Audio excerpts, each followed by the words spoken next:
বিসমিল্লাহির রহমানির রহিম।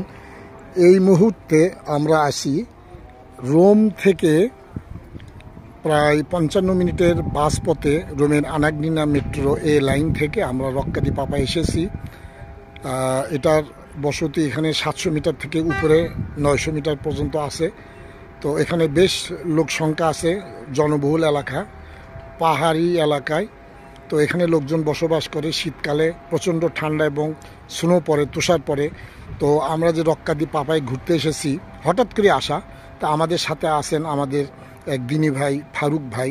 ওনার কাছ থেকে এক মিনিট শুনবো ওনার কেমন লাগছে, কেনই বা আসলেন বা এখানে আসছিলেন কিনা, কেমন লাগতেছে একটু অনুভূতি আমি জানতে চাই। ফারুক ভাই, আপনি কিছু বলেন।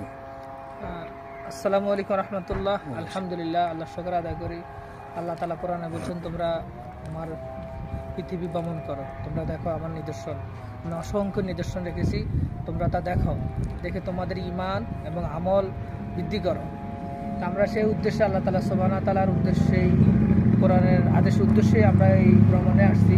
আল্লাহ তাআলার নিদর্শন দেখছি, আলহামদুলিল্লাহ, আল্লাহ তাআলার শুকর, আলহামদুলিল্লাহ আলা কুল্লি হাল।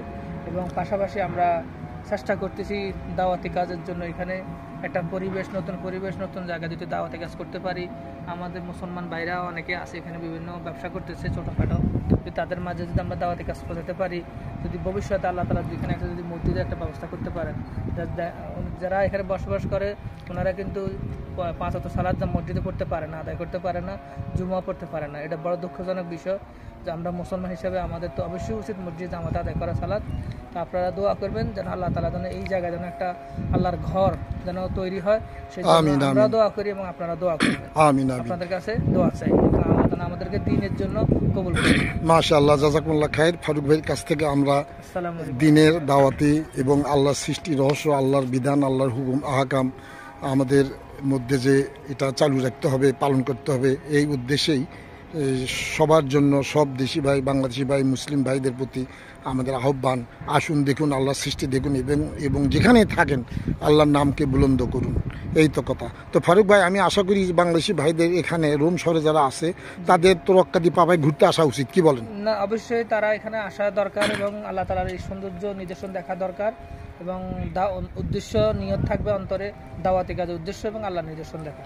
ইনশাআল্লাহ এই যে যদি আমরা যদি জারি রাখতে পারি, ইনশাআল্লাহ একসময় ইনশাআল্লাহ এখানে আল্লাহ তাআলার দাওয়াতি কাজের খুব একটা সুন্দর একটা জায়গা হবে, মাকসাদ হবে। এবং আল্লাহ তাআলার এখানে একটা মাদ্রাসা, স্কুল বা একটা মসজিদ ইনশাআল্লাহ তৈরি হবে, ইনশাআল্লাহ দ্বীনি মারকাজ তৈরি হবে। মাশাআল্লাহ, জাযাকুমুল্লাহ খাইর। আজ এই পর্যন্তই। তো পরবর্তীতে ইনশাআল্লাহ আমরা আবার নতুন এক জায়গায় আপনাদের